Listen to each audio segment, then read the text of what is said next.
Today is Great Monday, Jesus' second day in Jerusalem after Palm Sunday. In the evening of what has been a very dramatic day, we see how Jesus and his disciples were made welcome in the home of his friends, Martha, Mary, and Lazarus. They enjoy the company and friendship of Jesus, and out of the goodness of their hearts, would gladly host him whenever he is in town. Like yesterday's crowd, Mary wanted to give and gift Jesus the best of what she has to offer. An action that didn't go down well with Judas. And like the Pharisees we read about yesterday, Judas remonstrated. Do you really think Judas cared about the poor? Even if he did he care as much about what constitutes the right amount of obeisance, honor, and adoration that Jesus is worth?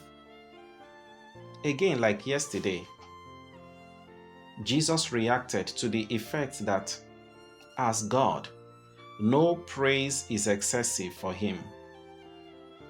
People who deem certain expressions of faith as over the top are like Judas or the religious leader, who think little of Jesus and suppose that certain expressions of faith are extreme. Dear friends, let us give God our best and do so unapologetically, for it is only right and just.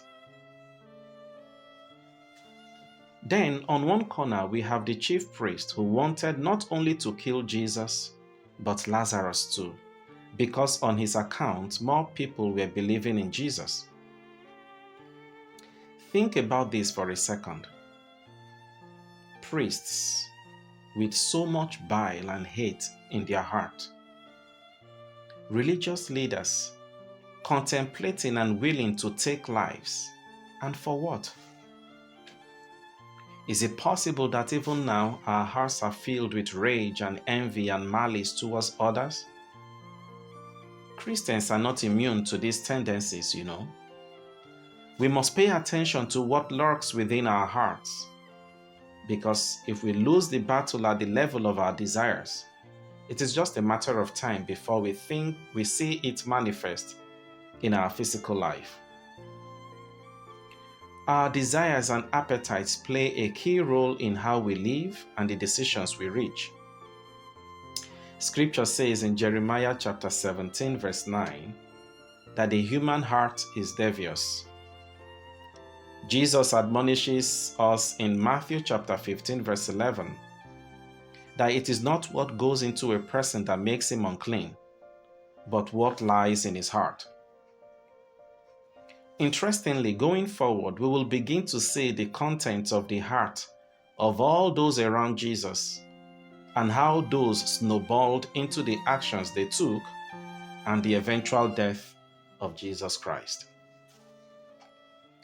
Dear friends, goodness and evil lies in the heart, and I suppose, of all the characters of today's gospel, the only group who will be glad about what they did when Jesus hangs on Friday will be Lazarus, Martha, and Mary, for being good to him in his final days, oblivious of his imminent death.